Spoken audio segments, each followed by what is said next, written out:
Welcome to Ashmont University. Welcome to part 2 of adding a property onto the MLS. We covered part 1 and now we're moving to section 2. This is a 4-part process, so make sure you stay in sequential order. I'm Adam Ashby, your professor today, and we're going to dive into part 2 of adding a property on the Columbus Board of Realtors MLS. So stay with us.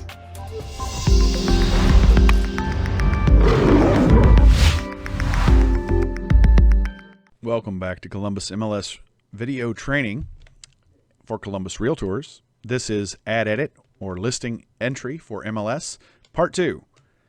In this first section, we talked about basic adding the listing, starting with residential or multifamily, and then going through the basic steps to auto-populate tax data from Realist. Now we're going to look at the rest of the data fields and filling in each one specifically and going through the main fields tab at the top of the screen. And you notice right up here are all the tabs.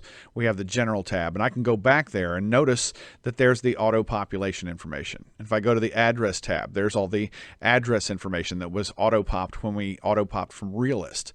Now if I click on main fields, this is where we're going to go through and fill out all the required fields. And you'll notice that we have a lot of fields that are in red highlighting. Those are the required fields. The others are optional. Now, when you select a field, sometimes other fields will become required, like this mid-high rise right here. If I click the down arrow and select yes, you'll notice immediately that located on floor is highlighted in red, and it is now required because mid-high rise yes was selected. Now, before I go any further here, I want to add some photos to my listing before it goes live. You don't have to do that, but I highly recommend it, and here's why. If you add a listing photo, you can have a photo on the listing before it goes live. That is, before other realtors see it. That is, before other realtors see that there's no photo and skip your listing. Because nothing gets your listing skipped faster than someone looking at it, seeing 0 photos, and they leave and they don't come back. So you want to save the listing as incomplete and then come back and finish it later. Well, I'm going to go back here and change the address to mask this property because this isn't a real property. So I'm going to put in today's date, and I'm just going to put in test listing.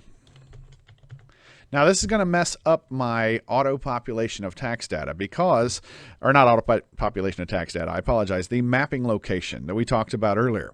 Watch this. When I click the next button to go forward, it's going to say, wait a minute, geocoding can't find anything. No location found. And that's because it's a fake address. It's not a real property. I'm just entering it for this example. But even then, if for some reason yours does this, first thing I would do is check the address, and then I would manually locate. Again, all I do here is click next. It tries to geocode. If it finds it, it pulls up the map we saw earlier. But if not, I can either edit the address if I misspelled it, which I very well could have, or I can click manually locate. When I click on manually locate, this is going to allow me to find the property. Now, just because this is a fake property, I'm going to put it out in the middle of nowhere. And I can zoom in and out again with a little plus and minus over here on the left-hand side. And I'm going to zoom out and do not do what I'm about to do for your listing, and that is put it in the middle of Lake Erie. And the reason I'm doing that is only because it is a fake listing, and I don't want anybody finding the listing and trying to buy a listing that doesn't exist. So I'm going to click Use This Location. Remember, you're going to want to geocode it exactly on top of the roof or in the driveway or in the street in front of the property so that they can find it when they do polygon searches. Either way, I'm going to click Use This Location for this test listing, and now I'm ready to finish all of the rest of the fields. So here we go. List price, obviously, you have to put in the list price for the property. So I'm going to list this one as $159,900. Notice I'm putting in all the zeros. So $159,900, no spaces, no hyphens, no commas, and none of that. Then I'm going to go to the next field, subtype. Now, subtype, build-to-suit, condo, single family, and we have freestanding and shared wall. Well, what are those? Well, I first want to show you the little help bubble over here on the right-hand side, because if you see a field and you're kind of confused about what that is or what those options mean, sometimes you can click on the little help bubble and it'll tell you shared wall means buttressed against another property. In other words, it shares a wall. Freestanding means it does not share a wall. Literally, there's air between the walls. It's freestanding and doesn't buttress against another building. Condo Condo properties do not own the ground they sit on. The condo association owns the ground. Single family means the property owns the ground it sits on. And build to suit means no building permit is yet acquired. So then you appropriately put it as single family or condo. And again, you can verify all of that on the auditor's website. It'll say one family dwelling, for example, in Franklin County, or it'll say condo. And that's how you choose which condo or single family it is. But as far as build to suit, that literally means a permit is not yet acquired. So permit not acquired is build to suit, and the others are determined by the auditor. And freestanding shared wall, you can just look at the map and see, are they right up against each other? Does it share a wall on the garage wall or the back wall or the living room wall, or is it a standalone property? Then it would be freestanding. Okay, so for this example, I'm entering a freestanding property, single family, and I'm going to go to mid-high rise, and I'm going to select no. Now notice it's an optional field. I could just leave it blank and not fill it in, but I'm going to say no, this is not a mid-high rise. If it was yes, as I showed already, it would require located on floor. Subdivision complex community. This is not a required field because in outlying areas, there is no subdivision complex community. It may be a farmhouse that does not reside in any of those. However, if it does have a subdivision complex or community, it is very important that you type it. For example, if it's in Muirfield, you need to put Muirfield. Because when people search for subdivision, if you didn't fill it in, they're not going to find you. Now, what if you put Muirfield, but it's actually Muirfield Commons? Or it's, how about this one? High Meadows Village. Be careful, because when you enter that, if it's not spelled correctly, if there's a space where there shouldn't be, and people search for it without the space, it won't find that property. So it's very important that you put the exact subdivision name. And I'm going to call this test CR subdivision, because this is a test listing after all. All right, now, as I said already, school district is already filled in, but verify it. Just check with the auditor. Pull up the auditor record in another window and just make sure you go through and fill in all the fields and double check them that they're accurate, because it's about doing the best for your client and making sure all the information is accurate. New construction. Yes, no. What's that mean? Again, check the help bubble. And it says, if the property has never been occupied, never lived in, then select yes for new construction. Oh, okay. Well, nobody's ever lived in this. It's a brand new property. Or actually, this is a 20-year-old property and it's had about 4 owners, so I'm going to put no. If you choose yes, notice it makes approximate completion date a required field. And then you can click the little calendar right beside that and pick the approximate completion date. I'm going to go back up here and select no for new construction, as this is an older property.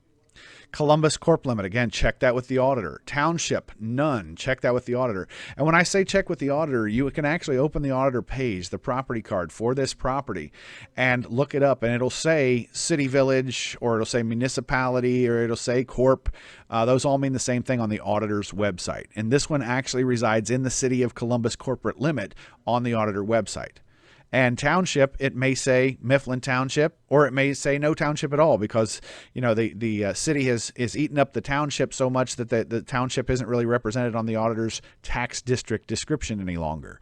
So again, all based upon what the auditor says. Next field down, additional contact info, showing phone number, very important. Because if you are not affiliated with a showing service at an office level, this will be the only way that you can call, or excuse me, the buyer's rep can call to set up a showing. So it's very important you fill that field in. It's a required field. Buyer, broker, tenant rep, also required field. Now watch this though. Buyer, broker, tenant rep, yes, no. I'm going to select yes. And buyer, broker, tenant rep amount, I'm going to put in 4. And buyer, broker, tenant rep amount type, I'm going to select %. Now you could erroneously select dollars, and that's saying you're offering $4 for buyer, broker, tenant rep. So you be careful with that one. You can put in an amount or a dollar, but you have to choose one or the other. This is an MLS. It's a cooperative listing system, so you do have to offer compensation in either the buyer, broker, tenant rep or the sub-agency. Now, if you select yes for buyer broker, you can select no for sub-agency. But if you select yes for sub-agency, you can select no for buyer broker. But they can't both be no. because as soon as you select no for one or the other, it will force the other to be yes, again, because the MLS is cooperative. Okay, so I put no, and since I put no for sub-agency, I don't need a sub-agency amount or type. Only one or the other, buyer, broker, or sub-agency is required.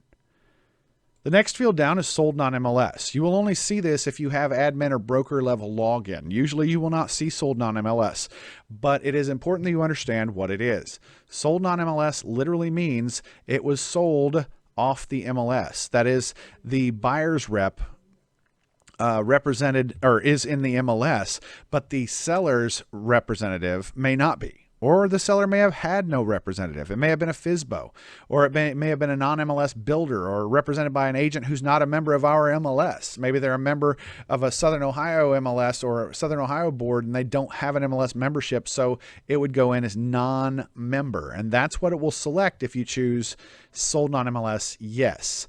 It will put them in as non-MLS, non-member, as the listing agent. And again, this is so that the buyer's rep, the agent representing the buyer, can get credit for the sale in the MLS, even though the listing agent was not a member of our MLS. But for the average listing where you're the listing agent, sold on MLS should be no. And that's right there on the screen as well to help you out. Variable rate of commission, VRC. If you click the little help bubble, it explains what that is. Variable rate of commission, so it's different for in-house versus sold outside the brokerage.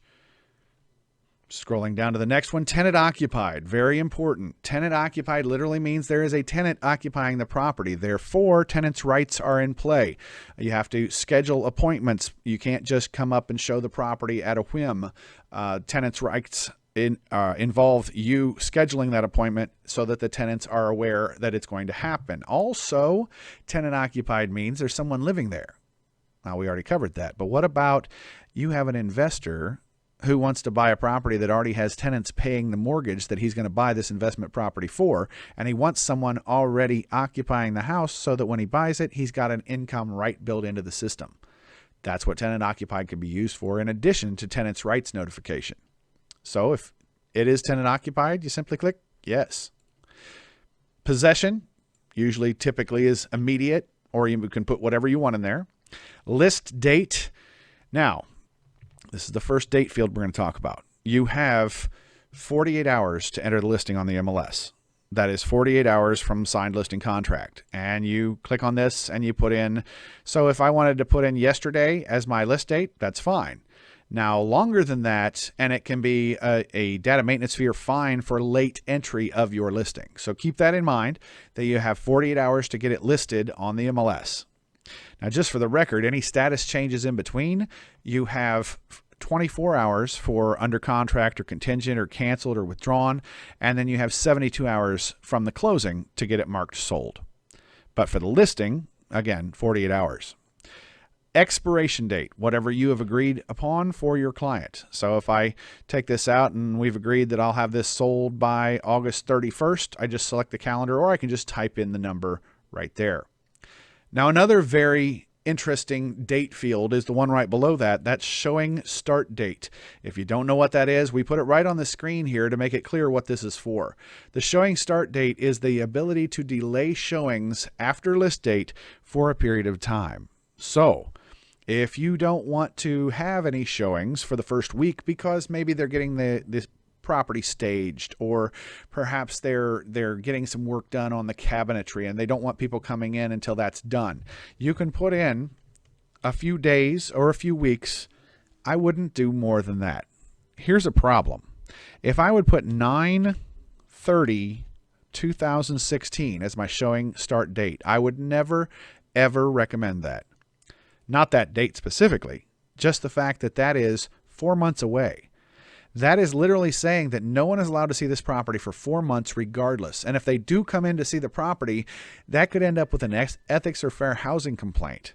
So I don't want to stick this out so far. And here's why. You can't bring the date backwards. So if you put it as 9/30, you can't say, well, actually, we're going to show it now. I'm going to come in and change this to 6/30. You can't do that.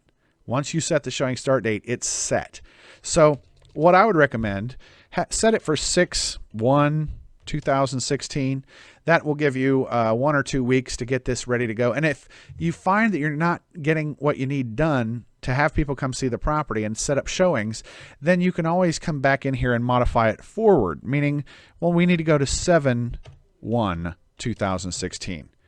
You can move it forward until it passes. Now, if you go in and it was set to 6/1 and you try to change it to, and it's 6/2, for example, June 2nd, it won't be able to be modified after that showing start date has passed. So you have to do it before the showing start date passes, and then you can move it forward as many times as you need to. But once the showing start date passes, what you'll want to do is just go in and set it as temporarily withdrawn, temporarily off the market if you need to not have showings.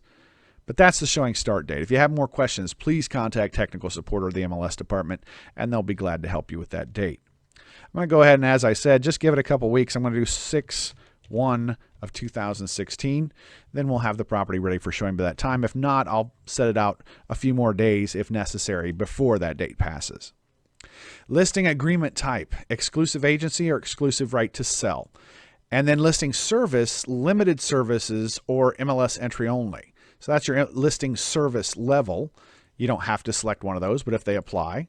Direct negotiation with seller permitted, yes or no. If you select yes, then you enter the contact name and contact phone. And if you go to style, now style is one that a lot of people kind of fudge it a little bit or try to, would like to. Let's say they don't, we'll say they don't do it, but they would like to. And here's why. They may think that for some reason a buy level won't sell as well as a 2-story. So they're going to mark it as a buy level. Please mark it as it really is, as the property exists, not as you wish it were. So in other words, if it's a buy level, but you think it would sell better as a 2-story, sorry, just mark it as a buy level. It is what it is, and market it correctly and advertise it correctly as a buy level property and have it on the MLS correctly. Because if someone is searching for 2 stories and they find your property marked 2-story and it's buy level, it's not going to win you any excited buyers for a property they weren't interested in the first place. Okay. So built prior to 1978. This is regarding lead paint law. So you need to put in yes, no for built prior to 1978. Literally just the date it was built. Garage enclosed spaces literally means fully enclosed parking spaces. Garage enclosed spaces. This is a numeric entry field. So if you say that there are 4 parking spaces, that means that there are 4 fully enclosed parking spaces. That is, you can have a garage, you can have a carriage house, you might even have a shed that is fully enclosed and they store the classic car in it. That's all okay for garage enclosed spaces. It says so right here on the screen. Well, what's not? Well, anything that's not fully enclosed. Carports or any kind of shed that doesn't have 4 walls and a door fully enclosing the space. And if you've got a 2-car attached garage and a 2-car detached garage and a carriage house with 3 spaces, that's 2 plus 2 plus 3, and you're going to get 7 total spaces. You can see the math being done right down here if you ever forget what garage enclosed spaces means. Okay, this property has 4 spaces fully enclosed. 2 of them are attached, 2 detached, so I put 4 total. Now, year built. That is simply the year built from the auditor website. Square foot tax record. Now, notice a square foot tax record must be completed within 15 days of entry. If it was not auto-populated by Realist, then you will not be able to populate it. Notice if I click the delete key or backspace key on my keyboard, nothing happens because the square foot tax record field is not modifiable by the user. You will have to contact the MLS and give us the updated number. Now, it could be the auditor's number from the auditor's website. If, for example, you're doing it in outlying county for which Realist doesn't auto-populate, you can call us and say, hey, it's on the auditor's website, and we can go look it up and enter that for you. But you do have 15 days, and you'll be sent an email saying, hey, your square foot tax record needs updated. Square foot tax record needs updated for that 15 days. And then on that 15-day, there are data maintenance fees for non-entry of square foot tax record, the required field.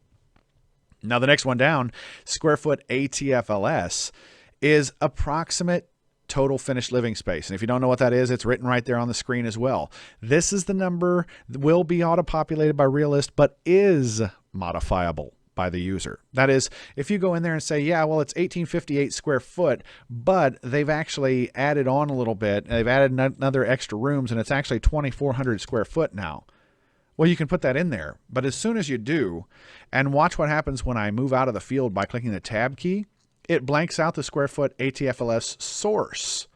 The ATFLS source then needs to be filled in. Now, maybe you got that from the contractor or the owner or the builder or whoever you got it from. You put that name in there so that people know where the adjusted approximate total finished living space comes from. Okay, and that can include a finished basement, for example. In Franklin County, they don't count a finished basement without a walkout or egress, but you want to include that in the square footage ATFLS, the total approximate total finished living space. And that's where you'd put it, right here. I'm going to say that the owner said that because they finished the basement themselves, and even though it doesn't have a walkout or egress, I can put it in as ATFLS. Now, lot size front and side. These two fields are required. Or, and I said or, acreage is required.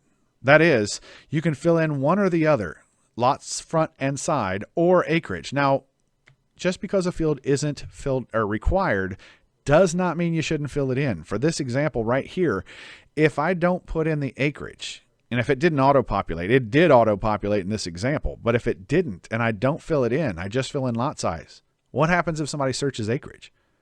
Well, they don't find your property. So it's very important that you fill in all the information about that property, even if it's not required. Manufactured housing. Yes, no. This is a new field, relatively new, as of 2016, that manufactured homes are, now notice it says right here, manufactured homes identified as steel undercarriage, required by law to have HUD tags, mobile home style, single or double wide properties, more like modular style double wide, but point being they're steel undercarriage chassis. These are not the frame built properties that are not referred to as manufactured. They're referred to as modular. And that's what it's talking about, modular style, but it's modular is wooden frame built joist construction as opposed to steel undercarriage or chassis. Okay, so you do need to identify that, and if so, it's a required field. So if it is a steel undercarriage, steel chassis property type, manufactured housing is yes. Or if it does not have a steel chassis, it's a modular home or just a standard frame built property on a foundation, then no. Now, if you select yes, then you should go down to manufactured housing and fill in add-ons, double wide, single wide. But notice it is not yet a required field. Yes, no for manufactured housing is.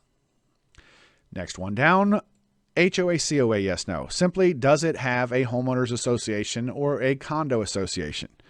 So you select yes, no. Now, this is one of those fields that as soon as you select yes, additional fields are required.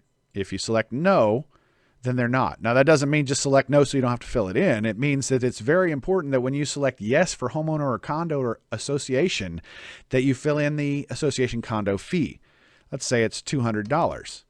And that's per, you can type in year, or you can type in month, and you can even abbreviate it, it's MO dot. So you can put that in there, but you're letting the buyers and the other agents know what the association condo fee is and how often it's paid. I'm going to go ahead and put $200 a year for this one. The community development charge. Not sure what that is. Well, click the little help bubble.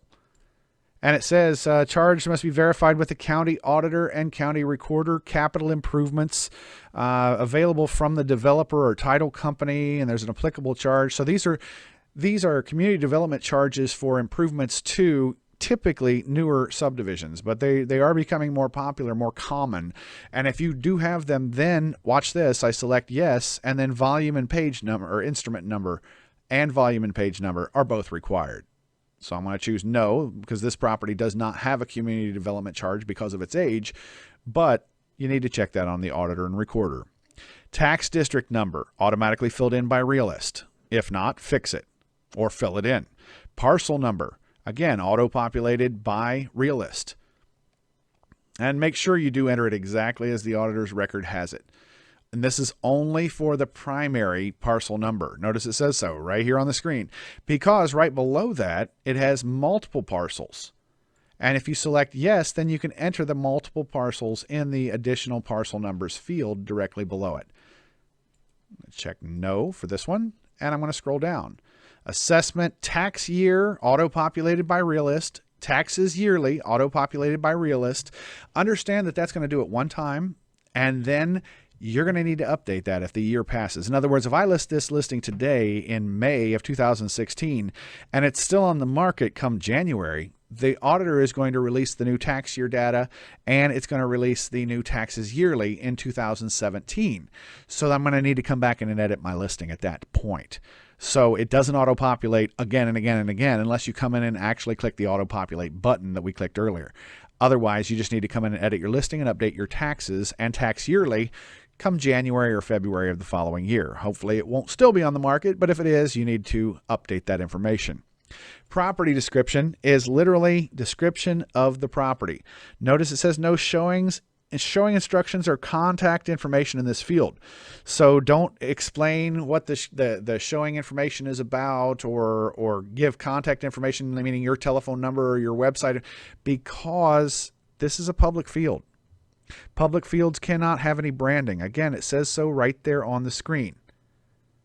So property description is public. So this is what you're going to put. Beautiful two-story home surrounded by mature trees. Cul-de-sac living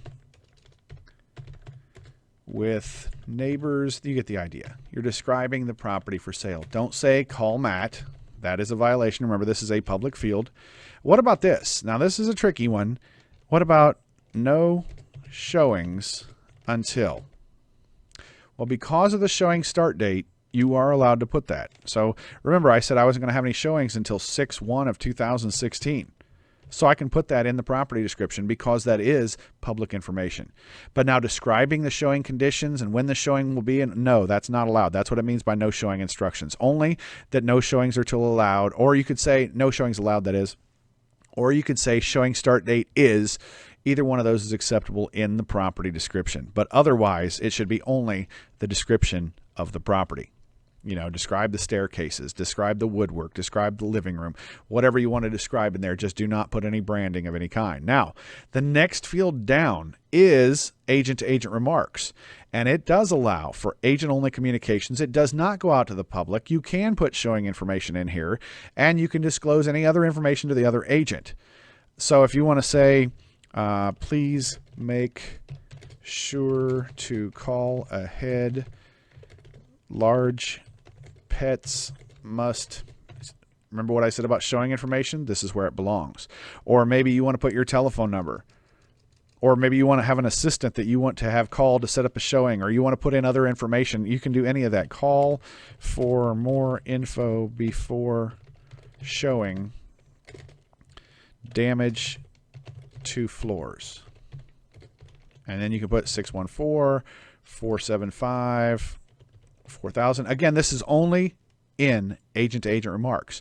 If you put that in property description, then it is a violation of MLS policy. But in agent-to-agent remarks, you can say things to the other agents. You could put your email address. You could put anything in there you wanted that was professional that the other agents may need. Okay? Scrolling down. Directions. This literally is directions. Go north on Carl Road, then turn left on, and then you just type the rest of it. What you can't do in this field is say, check Google Maps or check GPS or anything like that, because that's not directions. You have to put actual directions to the property. So north on some street, meaning an actual street. I'm just doing this for the example, but you just put basic directions once you get inside the neighborhood. Okay, so that's directions. And then I click next at the bottom of the page, bottom right-hand corner. Well, actually, I want to go back and review. So I want to make sure everything's filled in the way I want it to. Check it all out. And again, I can always check it again at the end of the process. If I want to save this now and enter a listing photo, again, you can go to the top right-hand corner right up here and click Save Incomplete, and it will save it in your incomplete folder. Now, before I do that, I'm going to click the next button to go to the next page. And by the way, notice the autosave right up here at the top of the screen. It says last autosave 4:54 p.m. So it's saved everything in this listing already. I've clicked save as incomplete to make sure it's saved, and I can come and finish it whenever I want to. And that's what I'm going to do.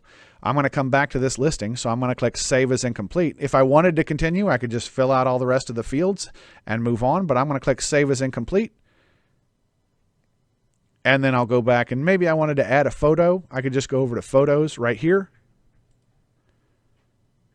Click add photos. Find the photos on my hard drive wherever they may be stored. I want to select a photo, and I'm going to control click on multiple, or I could click on one and shift click on the bottom one and upload all of these photos simultaneously. Now, understand it's going to take a long time to upload that many photos. So I'm just going to add a couple of photos so it's ready to go. I just select a few photos by clicking on the first one, control clicking on each additional, or click on the first one and shift click on the last one. And that'll select everything. Or if you're on a Mac, it's click and then hold down the little bow tie or command key and then select the multiple. Bottom right hand corner, I click on open, and now I'm adding photos to my incomplete listing. Notice the little spinning pinwheel in the status bar. Now you do need to select one of them as a primary. So again, to select a primary photo, I simply click the little flag beside the photo that I want to set as the primary. So if I want the number 1 photo to be the primary, I just click on it right there. It'll put a blue box around it and mark it as the primary. So now you've got the little blue flag, you've got the blue box around the photo denoting it as the primary, and I can click add photos to add more photos, or I can go back to edit listing by clicking return to edit your listing right there at the top. And again, it's saved. If I want to find it, I can always go to add change and go to my incomplete and pick up where I left off. We'll do that next in the next section, part 3. See you next time.